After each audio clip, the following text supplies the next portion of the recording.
OIC conference, بھارتی احتجاج اور تحریک عدم اعتماد۔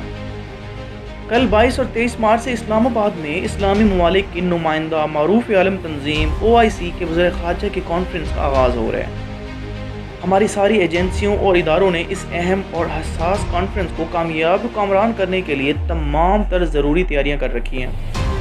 پاکستان کے لیے یہ ایک غیر معمولی اعزاز ہے کہ پاکستان اس کانفرنس میں میزبان بھی ہے۔ عالم اسلام کے 48 ممالک نے یقین دلایا ہے کہ وہ اس کانفرنس میں شریک ہوں گے۔ ہمارے army chief general Qamar Javed Bajwa نے بھی اپنے ایک بیان میں کہا ہے کہ OIC کانفرنس کے شرکت کنندگان کو ہر قسم کی اور بھرپور سیکورٹی فراہم کی جائے گی۔ اس اعلان سے بھی سب کو اطمینان ملا ہے۔ اگلے 2 روز پاکستان کے لیے خاص حساس بھی ہیں اور ہم سب کو محتاط رہنے کی بھی بہت ضرورت ہے۔ ان ایام میں 23 مارچ کے تاریخی دن کے حوالے سے پاکستان ڈے پریڈ بھی اسلام آباد میں منعقد ہو رہی ہے۔ اس میں بھی انشاءاللہ OIC کے معزز مہمان وزیر خارجہ شرکت فرمائیں گے۔ یہ دونوں ایام خیر خیریت سے گزر جائیں۔ اس غرض سے اسلام آباد میں اور راولپنڈی میں 2 دن کی تعطیل بھی کی گئی ہے۔ OIC کے وزیر خارجہ کانفرنس میں یقیناً کشمیر کی بھی بات ہوگی اور افغانستان کی ڈگرگوں مالی حالت کی بھی، فلسطین کا بھی ذکر اٹھے گا اور اسلامو فوبیا کا بھی۔ یہ بات مگر اہم ترین اور خاصی قابل ذکر ہے کہ یہ کانفرنس ایسے ایام میں منعقد ہو رہی ہے جب پاکستان کو داخلی اور خارجی محاذوں پر خاصے بڑے چیلنجز کا سامنا ہے۔ جب حال ہی میں چند دن پہلے کی بات ہے، بھارت نے پاکستان پر ایک تیز رفتار میزائل پھینکا ہے اور پھر تاخیر سے اسے تکنیکی غلطی کا عنوان دے کر جان چھڑانے کی کوشش کی ہے۔ پاکستان مگر اس کی جان نہیں چھوڑے گا۔ ہمارے حکمرانوں پر لازم ہے کہ بھارت کی اس واضح جارحیت کا ذکر بھی OIC کے ایجنڈے میں شامل کرے۔ خوشی کی بات یہ بھی ہے کہ OIC کے یہ 2 روزہ کانفرنس ایسے دنوں میں وقوع پذیر ہو رہی ہے جب حال ہی میں اقوام متحدہ نے اسلامو فوبیا بارے ایک قرارداد منظور کر کے عالم اسلام کا ایک بڑا مطالبہ تسلیم کیا ہے۔ ہر اچھی بات میں نقص نکالنے والوں کا یہ بھی کہنا ہے کہ UNO کی قراردادوں سے مسئلہ کشمیر تو حل نہیں ہو سکا۔ قرارداد سے اسلامو فوبیا کیسے روکا جا سکتا ہے؟ لیکن ہم سمجھتے ہیں کہ یہ بھی ایک بڑی کامیابی ہے۔ یہاں تک تو پہنچے، یہاں تک تو آئے۔ اس تاریخ ساز قرارداد کی منظوری میں OIC ممالک کے ساتھ روس سمیت کئی دیگر ممالک نے بھی اپنا مستحسن کردار ادا کیا ہے۔ فرانس، یورپی یونین اور بھارت نے البتہ اس قرارداد کی بھرپور مخالفت کی ہے۔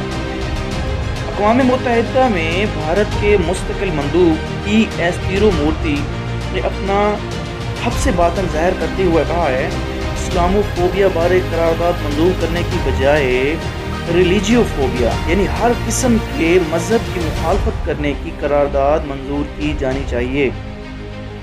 یہ مگر تسلیم کرنا پڑے گا کہ اس معاملے میں پاکستان نے اور ہمارے وزیر اعظم جناب عمران خان کا کردار سب سے نمایاں اور اہم ترین ہے۔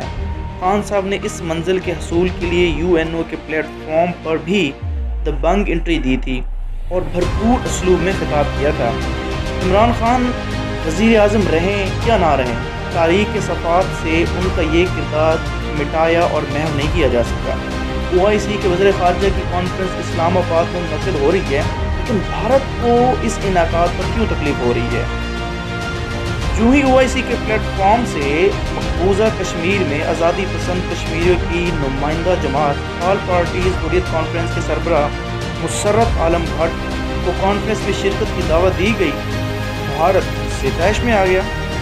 بھارتی وزارت خارجہ کے ترجمان اردم باگچی نے کہا ہے کہ اسلام آباد میں OIC وزیر خارجہ کانفرنس میں آل پارٹیز حریت کانفرنس کے سربراہ کو مدعو کرنا در حقیقت بھارتی یکجہتی کے منافی بھی ہے اور بھارت کے اندرونی معاملات میں براہ راست مداخلت بھی ہے۔ باگچی صاحب نے مزید کہا، ہم پہلے بھی OIC سے متعدد بار کہہ چکے ہیں کہ وہ بھارت کے داخلی معاملات میں مداخلت سے باز رہے۔ مسرت عالم بھٹ کو مدعو کر کے OIC نے اب پھر یہی حرکت دہرائی ہے۔ بھارتی وزارت خارجہ کے مذکورہ ترجمان نے پاکستان کا نام لیے بغیر یہ بھی کہا ہے کہ ہم مسرت عالم بھٹ کو مدعو کرنے پر سخت ناراض ہیں اور احتجاج بھی کرتے ہیں، اور یہ بھی کہتے ہیں کہ OIC کا ایک رکن ملک یعنی وہ پاکستان کے بارے میں کہہ رہے تھے اپنے ایجنڈے کی تکمیل کے لیے ساری تنظیم کو اپنے پیچھے لگانے کی کوشش کر رہا ہے۔ ہم بھارتی اسٹیبلشمنٹ اور بھارتی وزارت خارجہ کی اس تکلیف کو سمجھ بھی سکتے ہیں۔ بھارت بخوبی جانتا ہے کہ کل ہونے والی OIC وزیر خارجہ کانفرنس میں مقبوضہ کشمیر کے مظلوم باسیوں اور مسئلہ کشمیر کا ذکر اذکار بھی ہوگا، اور اس امر کا بھی جائزہ لیا جائے گا کہ بھارت نے اپنے آئین سے کشمیر کی خصوصی حیثیت کا خاتمہ کر کے دراصل کشمیریوں کے سبھی حقوق ظالمانہ طریقے سے سلب کر لیے ہیں۔ اسی بات سے بھی بھارت ڈر رہا ہے، اور حفظ ما تقدم کے تحت کشمیریوں کے نمائندہ جناب مسرت عالم بھٹ کو دعوت دیے جانے پر استقبال بھی ہو رہا ہے۔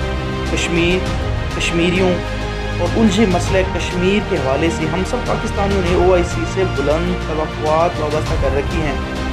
حقیقت مگر یہ ہے کہ OIC نے توقعات ابھی پوری نہیں کی ہیں، یعنی آج تک ان سلگتے مسائل کے حل کے لیے کوئی تگڑا لاہ عمل پیش نہیں کیا۔ بھارت کی اس باطنی حقیقت کو بخوبی جانتا ہے، لیکن اس کے باوجود وہ کوئی ایسی گنجائش بھی نہیں چھوڑنا چاہتا کہ OIC کے پلیٹ فارم سے کشمیریوں کو کوئی ریلیف دینے کی عملی کوشش کی جا سکے۔ کشمیریوں نے OIC کی اس تازہ کانفرنس سے پھر بڑی توقعات وابستہ کر لی ہیں۔ سیاسی وابستگیوں سے بالا تر رہ کر ہم سب OIC کانفرنس کی کامیابی کے لیے دعاگو ہیں کہ یہ وطن عزیز کی عزت و وقار کا مسئلہ ہے۔ ساری اپوزیشن اور قائد حزب اختلاف نے بھی اس توقع کا اظہار کیا ہے کہ یہ کانفرنس پرامن انداز میں کامیاب ہو جانی چاہیے، اور یہ پولیٹیکل پارٹیز جنہوں نے پہلے اس کے بائیکاٹ کی دھمکی بھی دی تھی اور یہ کہا تھا کہ ہم اس میں رکھنا بھی ڈال سکتے ہیں، لیکن پھر قمر جاوید باجوہ صاحب نے خود کانٹیکٹ کر کے یا کال کر کے یا اپنا نمائندہ بھیج کر ان کو کہا ہے کہ اگر آپ لوگوں نے کسی بھی قسم کی کوئی ایسی صورتحال پیش کی جس سے OIC ڈسٹرب ہوئی تو پھر ہم بھرپور ایکشن لیں گے۔ اس وجہ سے انہوں نے اپنا یو ٹرن لیا ہے۔ یہ کانفرنس ایسے ماحول میں ہو رہی ہے جب وزیر اعظم عمران خان کے خلاف تحریک عدم اعتماد پیش کرنے کی مہمات زوروں پر ہے، اور جب اسلام آباد میں حکومت اور اپوزیشن کے دھڑے آمنے سامنے آ چکے ہیں، اور حکومت کی طرف سے ایک مس کنڈکٹ بھی شو کیا گیا ہے جو سندھ ہاؤس پر حملہ کیا گیا ہے، یعنی PTI کے لوگوں نے اسلام آباد میں سندھ ہاؤس کا گیٹ توڑ کر اپنے پاؤں پر خود کلہاڑی ماری ہے، اور ہم امن پسند غریب عوام دعا گو ہیں کہ مزید تصادم کی نوبت نہ آئے۔ ہمیں یہ بھی امید ہے کہ ہماری طاقتور عدلیہ اور ہمارے قومی ادارے اپوزیشن اور حکومت میں تصادم کی کوئی نوبت نہیں آنے دیں گے۔